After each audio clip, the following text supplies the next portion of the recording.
Hello guys, welcome back to வசியர் channel. நான் உங்களோட சிஸ்டர். இன்னைக்கு இந்த வேலையில் என்ன பண்ணலான்னு பார்த்தோம்னா, எனக்கு ரொம்ப ரொம்ப பிடிச்ச சில்லி மீல் மேக்கர் தான் பண்ண போகிறோம். எப்படி பண்ணலான்னு பார்ப்போமா? வாங்க. ஃபஸ்ட்டு நம்ம மீல் மேக்கரை சுடுதண்ணில் ஊற வச்சாச்சு. அதனால் இப்போதைக்கு நம்ம ஊற வச்சிடலாம். இப்போ நம்ம தக்காளி வெங்காயம் வெட்டலாம். பண்ணலாமா? ஃபஸ்ட்டு நம்ம வெங்காயம் போட்டுக்கலாம்.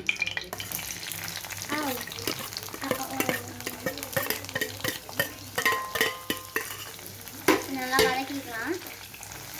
கொஞ்சம் லைட்டாக ப்ரௌனாக வரணும். டக்குனு மீல் மேக்கர் போட்டுக்கலாம்.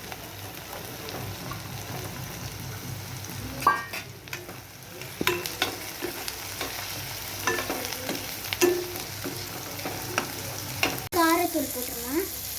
போட்டாச்சு. உப்பு போட்டுக்கலாம். இதை பார்க்கும் போது எம்மியாக இருக்குல்ல? நீங்கள் வீட்டில் ட்ரை பண்ணி பாருங்கள்.